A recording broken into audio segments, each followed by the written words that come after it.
Hello and welcome to another Atypical Philosopher video with myself, Jonathan M.S. Pierce. This is a Ukraine War Update Extra video with all the juicy nuggets to get your teeth into, to give you a greater understanding and to inform you of the Ukraine War.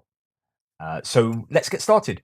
First thing I'm going to show you is what looks like a Russian jet, fighter jet reportedly crashing in a Bakhmut area.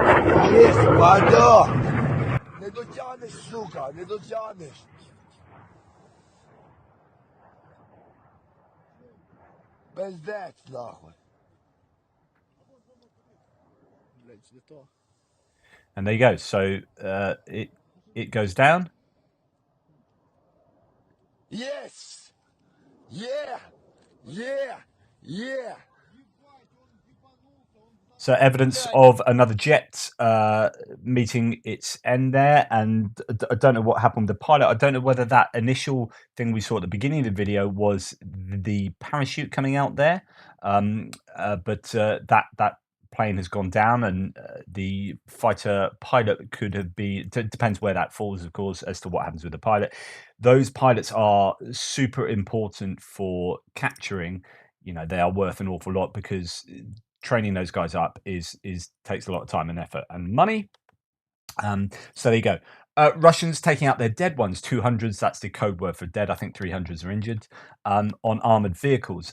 I'm playing you this, so hopefully it's not too controversial. But it's just is an armored personnel vehicle just with loads of bodies piled on top and driving, obviously to go and do something with those bodies. But I don't know. There's something. I don't know what I expect, really. I suppose they need to be transported in some way, but it's just I don't know. I don't know what it tells me. You tell me what it says. Whether that's something that you would expect, and that's pretty normal. Obviously, they need to be transported and then processed and taken back home if possible. I've also seen lots of videos of just bodies littered all over the countryside. And you're wondering who picks them up. Is that in a war zone? Is that picked up by the Ukrainians? And then what do they? There's this whole, and obviously there is a process for this happening, and each side. So there have been exchanges of prisoners where yesterday 107 prisoners were swapped, prisoners of war, but they also have dead body swaps where they swap 100 Russian bodies for 100 Ukrainian bodies so that the families can put the bodies to rest, and so on and so forth. Russian mobilization has ramifications. Putin's fascist regime drafted the sole pediatric neurosurgeon in the twin cities of Stelitamach, population 275,000, and Salabat, population 155,000 in Bashkortostan. Ahmet Abu Bakirov was drafted on. This is a really testing job I do here. It's not really. I just trying to say words difficult. Drafted on October the 25th and taken away 2 hours later. So 2 hours after receiving his drafting letter, he's taken away, and here is a pediatric neurosurgeon, the only one in 2 cities, taken away to fight on the front line, and taking that expertise away. And this really affects the functioning of the city. So we talk about this. I've talked about this before in terms of economic expertise being taken out, particular jobs that are very difficult to train for, and this is both has an economic ramification as well as a very much a ramification on health and humanity. It's like here we have a pediatric neurosurgeon that can't do his work for, which will affect those people. It's not that you can't buy the thing that this guy makes, but literally you can't be given treatment because the expert that gives you treatment is now fighting on the front lines. So as a child with, I don't know, MS, or a child with some kind of neurodegenerative disorder, their hopes are dashed somewhat by this kind of outcome. Just want to give some props to Richard Gilman for it. I've read out a comment of his already. Here's another comment from yesterday. You pointed out the elephant in the room. This is in response to one of my videos yesterday, that wherever the Russian forces are engaged in combat with the Ukrainians, they are suffering heavy losses in troops and machinery from the AFU's precision bombardments. So in the long run, it doesn't matter whether the Russian forces move forward, backward, or digs in. Their losses are irreplaceable. I talked about this in today's earlier map video to do with unsustainable losses. Moreover, the Ukrainians now have acquired sufficient precision bombardment machinery to strike the Russian troop agglomerations at the front and in their rear supply depots, GLOCs, that's ground lines of communication, and C-31 HQs at the same time.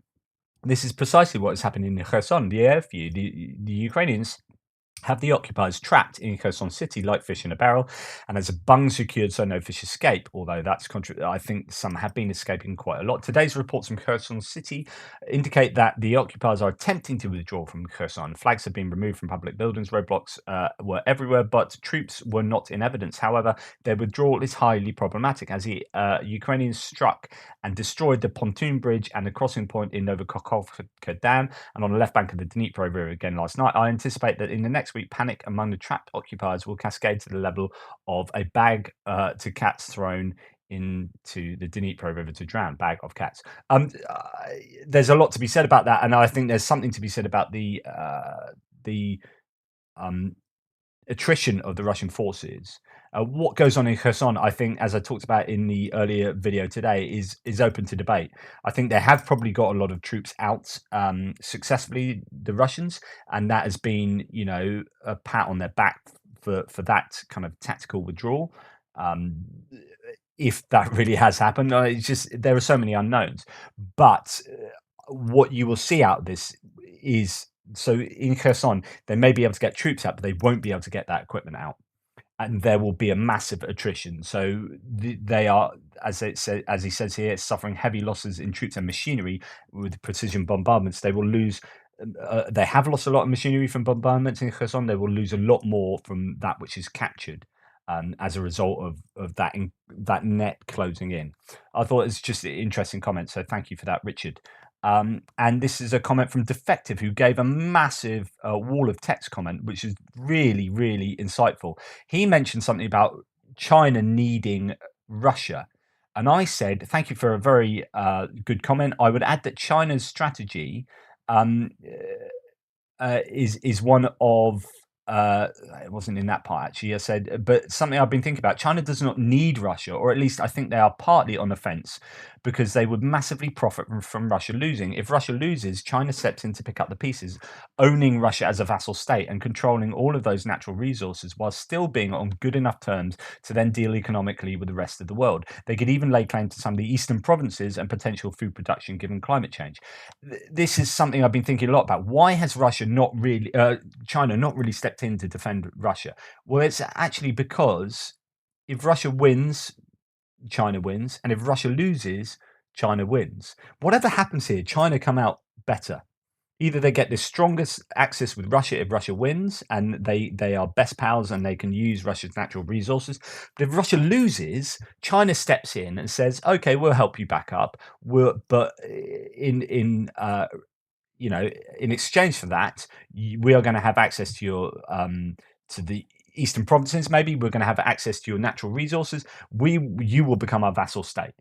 And so I really think China are thinking about this. And Defective says back to this in another excellent comment. He says, "It is so incredibly difficult to speak in terms of that preclude value judgments." You are correct.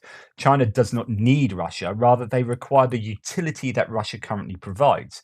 The manner and mechanism of how the utility is provided by Russia, autonomous lackey or closely managed vassal, only matters in terms of how much of a headache the China is willing to deal with from the provider of that utility. This is absolutely spot on. If they were able to get the utility from a source they preferred over Russia, or from sources within Russia they prefer to the current regime, we would be foolish to expect them to not move towards said preferred providers. In other words, China will take from Russia exactly what it wants and needs, whether it's a new Russia or the same Russia, whether it's a defeated Russia or a winning Russia. China will take advantage of that Russia. And I think with China's lack of movement and lack of open support of Russia and lack of weapons provided to Russia is indicative of this scenario. And so next thing to have a look at is the Foreign Affairs Committee of the Parliament of Czech Republic has designated Russia as a terrorist state. They're not the first, so this has happened in a number of places. Similar resolution was passed in the lower house of Security Committee on Thursday. So this happened just over this last week. In October, the Estonian Parliament passed a resolution that not only condemned Russia's annexation of Ukrainian regions, which this one has done, but also branded the Russian regime as terrorist. At the end of October, the Polish Parliament adopted a similar resolution, with Lithuania and Latvia having also taken similar steps. Among the European institutions, a similar resolution was passed by the Parliamentary Assembly of the Council of Europe. Czech's MP's proposal comes at a time when a review of relations with the Russian Federation is being discussed at both Czech and European levels. So I don't know, obviously this will have ramifications on discussions going forward, but I don't know where this ends up. I'm not 100% sure on what is entailed by designating another nation a terrorist state. Obviously, it's going to affect things like trade, but they're already sanctioned. I don't know the meaningful difference that this will make, but I think it certainly sends out the right signals completely. Okay, this is a Russian soldier. Again, another intercepted phone call. I think very interesting. Again, it could be propaganda, but I don't think it is. Russian soldiers are impressed and shocked by the quality of and amount of artillery Ukrainians have. As this Russian soldier says in an intercepted call, they are losing a lot of people, and he's wondering how he's still alive. This was pretty interesting to listen to. Пекло, да? Пизда вообще, нахуй. Тут, блядь, артиллерия заебывает, нахуй. У них артиллерия, ебнешься. Стреляет охуенно. Взрывает, нахуй, БТР, напополам.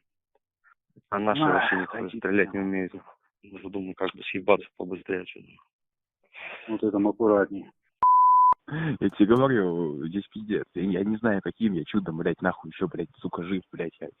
Я в ахуе. Давай живи, мы ждем от тебя охуенных историй, блядь. У нас людей просто нету, блядь, уже вот. Как бы у нас было, как бы, блядь, 8 рот, ну, полных, по 120 человек. С 8 рот, блядь, осталось, блядь, 45. А это война артиллерийская, блядь. Град. So there are eight companies, 120 people each. And now that's what, 8 times 120, 800, 160, 960. Now they've got 45 people left. I mean, it's just outrageous. Блять, ураганы, смерчи, торнадо, вихри вообще не затыкаются. Короче, если мы не выиграем, то только чудом, да? Цитирую своего комбата, ну, командира бывшего. Царство небесное, блядь, чтобы ему отдул пухом, блядь.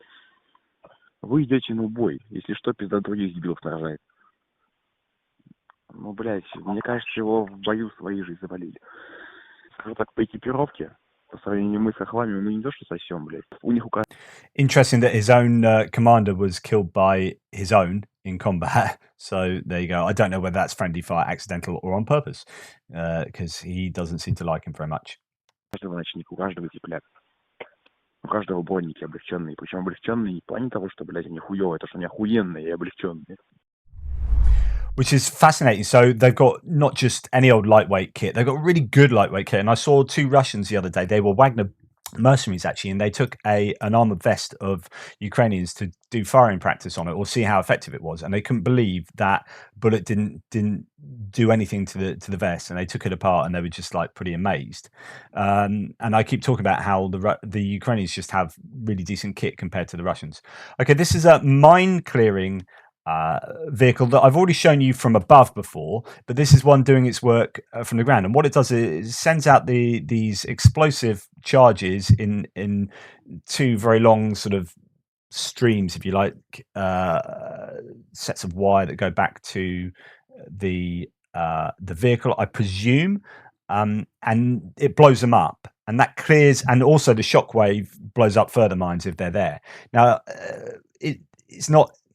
So I guess the idea for these things is to make a pathway through territory that they're unsure whether there's mines there or not, or they are sure or whatever, and it will blow up all the mines. And if there are no mines there, it will just blow up anyway. And you've got a pathway through, and so it gives pretty devastating explosions, but that's wide enough to have a useful thoroughfare. So here it fires off, and you can see these sort of 2 trailing lines.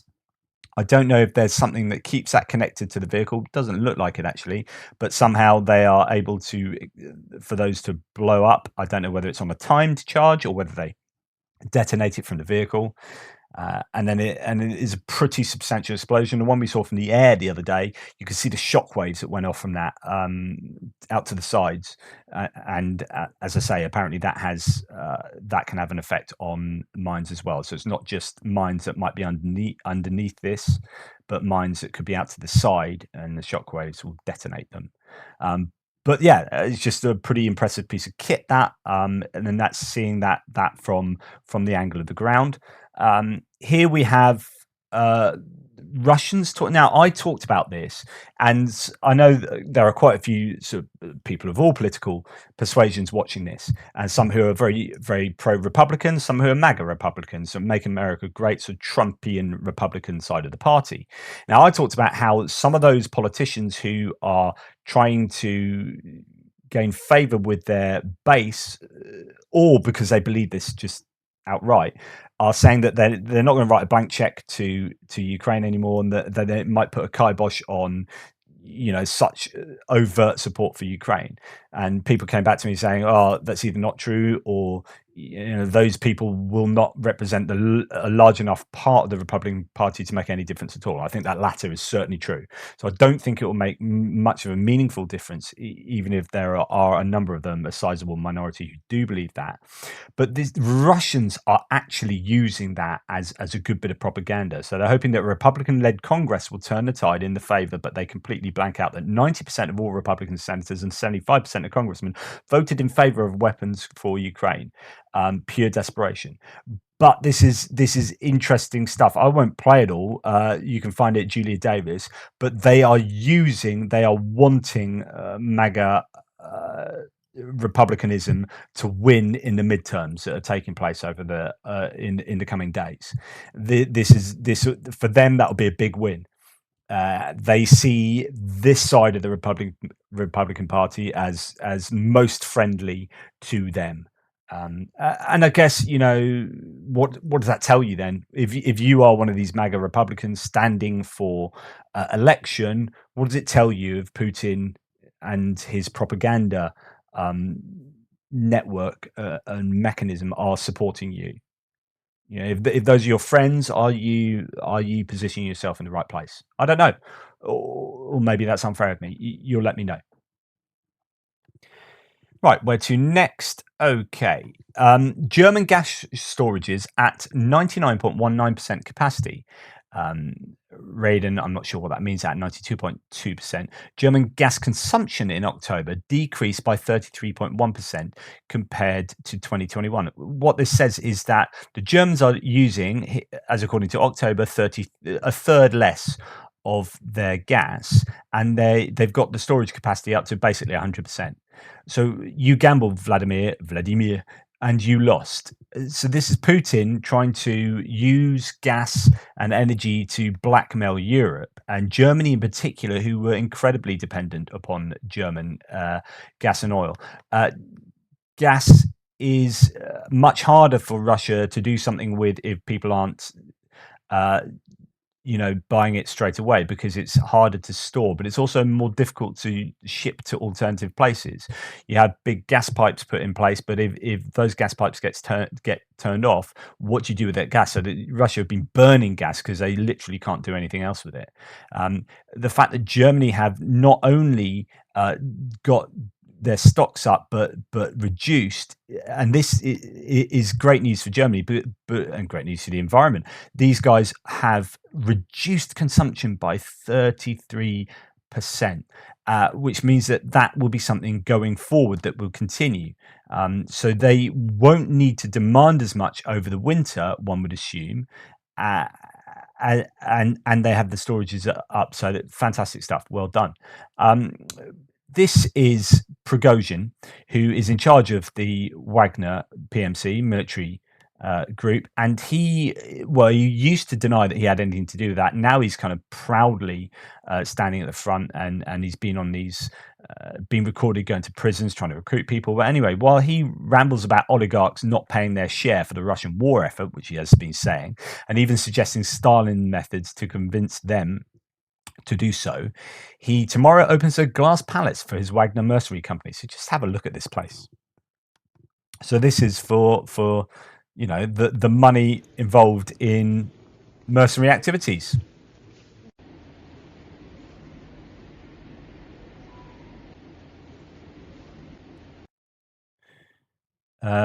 Just there you go, a huge amount of money for doing mercenary stuff. That's where the money is, guys. Yeah, there you go. We talked yesterday, given a question on are weapons likely to disappear from from transit from America to Ukraine, or once it gets to Ukraine and go into the wrong hands. So Jack Dex, who's a journalist, says the US has seen no evidence of widespread diversion of American military aid in the Ukraine. That's from the Pentagon. A small US team operating out of the American embassy in Kyiv has conducted multiple inspections of weapons provided by Pentagon in the last 2 months. Department of Defense Brigadier General Pat Ryder. The Pentagon said that for several months they have been conducting checks on how Ukraine uses Western weapons. No sign of embezzlement were found during the inspections. This was stated by the spokesman of the Pentagon, Patrick Ryder. So there you go. This is, again, it's just sort of hammering home what I said yesterday. There's no evidence yet of that happening, but they are also putting things in place to mitigate it from happening going forward. Local partisans are burning things connected to the railway in Russia. So these are different kind of relay boxes. This is potentially more effective and certainly easier to do than blowing up actual railway lines. These boxes will mean, destruction of these will effectively mean that the railway can't function properly without these being fixed. They become very dangerous. You can't change the points and so on and so forth. So there are multiple saboteurs working on this across Russia, and this is the fruit of their work. So good stuff, saboteurs. Keep it going. I'm going to talk a little bit now about economics and sort of talk on the side about the environment. I've been accused by one person in the thread, keeps calling me a green Nazi because somehow being concerned about the environment is equivalent to being Hitler, which is obviously nonsense. So I just wanted to give some economic background to, gas and oil and Russia and what we do going forward as the rest of the world and in terms of Ukraine. And in order to do that, I'm going to have to really simplify and rewind to discuss some economics. Apologies if you already know all this stuff, but you may find it of interest, whatever. So basically, we have free market capitalism, which is the idea that corporations and businesses get to dictate the conditions of the market and prices and pretty much everything. So the control is all in the hands of the consumer, buying goods and choosing between different products and being able to dictate the market by our consumption habits, and the corporations being a part of that without regulation from the government. That's so absolute true free market capitalism, which doesn't exist and shouldn't exist because it's deeply problematic for a bunch of reasons I'll talk about in a second, is at that end of the scale. And the other end of the scale is the command economy of, say, communist Russia in the past, where the government has strategic oversight to the entire economy, has its fingers in all the pies, and is just dictating everything from a strategic point of view. The prices, how things are made, and everything like that. So the corporations in free market capitalism versus the central government in command economy. And most economies are actually somewhere in the middle. Britain of sort of maybe 30 years ago, 40 years ago, 50 years ago was definitely a mixed economy. We've gone slightly towards the free market end of things more recently. And so on and so forth.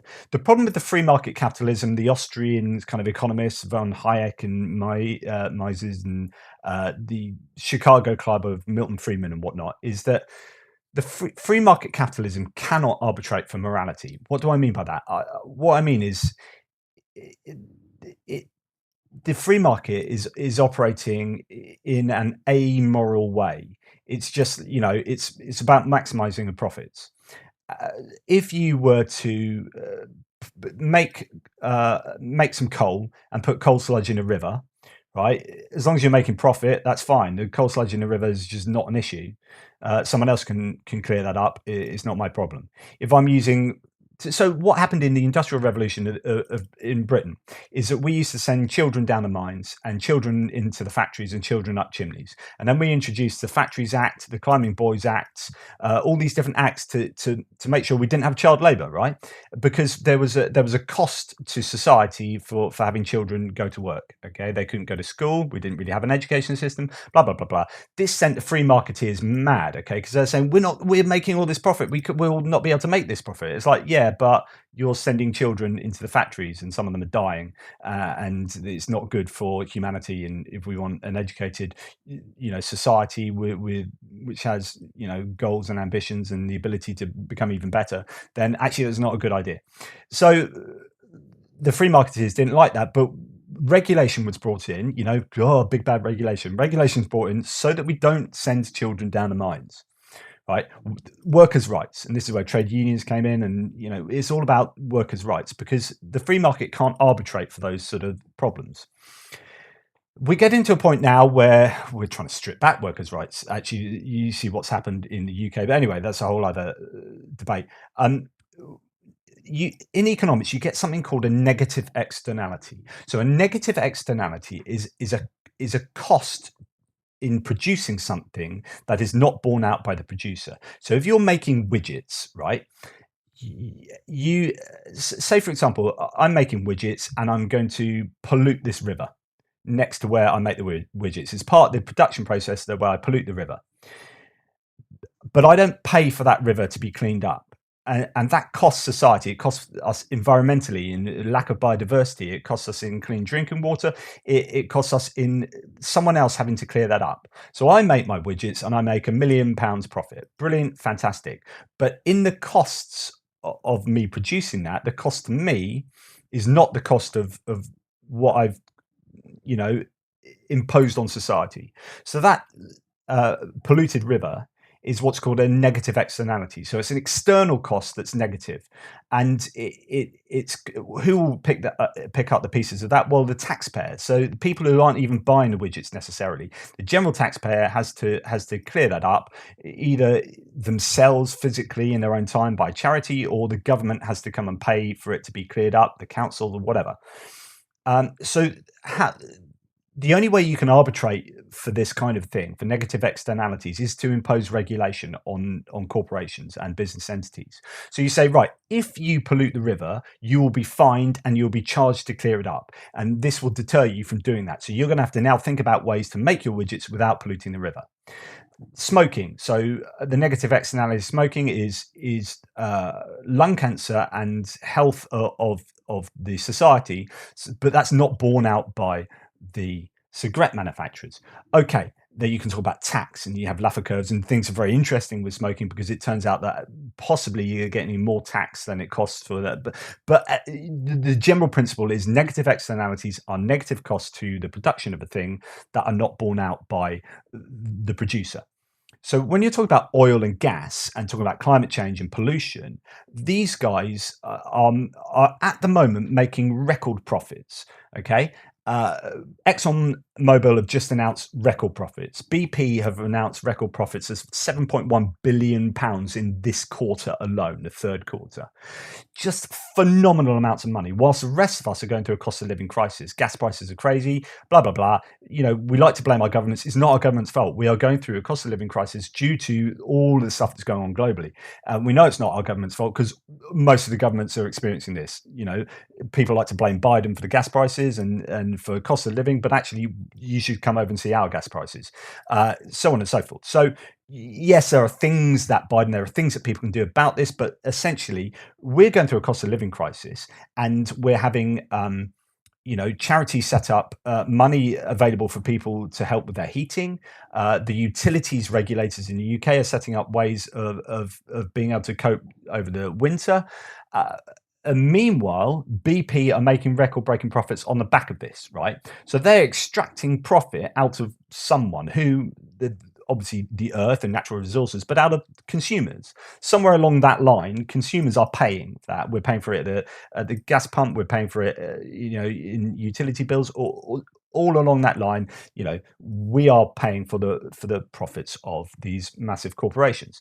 And And what's quite frustrating is to go back to negative externality. So this is the perfect opportunity now for renewable energy to really step up, right? And we should have our government. So what happened is when this war started, the UK government, as an example, said, "Oh my goodness, we need to not be so reliant on other people for our energy. We need to be energy independent, which is safer and it's economically maybe better. So we need to." But instead of saying we need solar panels put on every single new build house, we need to put wind turbines here, or do this, use tidal power here and there. It's like we need to pump more oil out the North Sea, we need to get gas from somewhere else, we need to go to the Middle East to get this. It was all very short-termist, rather than saying, actually, this is a great example to just kind of reset everything and think how we can get energy independence, which is also renewable and sustainable. And I mean that economically as much as environmentally. Now, what people don't realize is that alternative energy sources are basically on a parity or even cheaper to make than some of the fossil fuels. People forget about negative externalities. There was a Forbes article sometime a few years ago saying the United States spends 10 times more on fossil fuel subsidies than education. So what this is a form of negative externality where the taxpayer are giving money through the government as subsidies to oil companies so that their costs can come down, they can make more profit, but that subsidization is not like a cost to that company or that corporation. It's a cost to society through the government subsidization. It's a sort of form of negative externality, if you like. So United States spends 10 times more on fossil fuel subsidies than education. When you take into account how much the fossil fuel industry is subsidized by the government in America, and when you understand that the renewable energy market is not subsidized at all and is becoming cost competitive with the fossil fuels and certainly cheaper than nuclear, then this becomes really interesting in terms of actually whether we should be looking at really replacing our reliance on fossil fuels, not just from an environmental point of view, but from an economic point of view, and surveying all the costs that happen behind the scenes.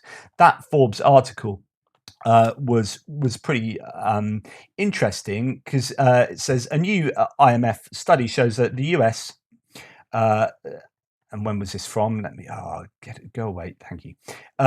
Sorry, the adverts were getting in the way for those listening to this. Shows that US $5.2 trillion was spent globally on fossil fuel subsidies in 2017, the equivalent of over 6.5% of global GDP of that year. Fossil fuel subsidies.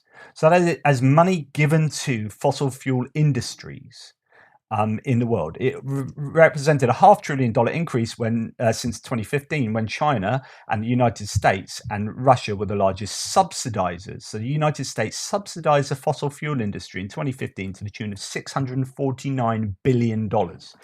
Did they give that to the alternative energy industry? No. They've had to do R&D to get to a competitive parity with fossil fuels with virtually no subsidization. And then you get people who are fossil fuel lobbyists complaining about alternative fuel and green Nazis, people like me, like I'm supposedly a green Nazi, and yet people are being forced without knowing it to subsidize the fossil fuel industries. And it's incredible.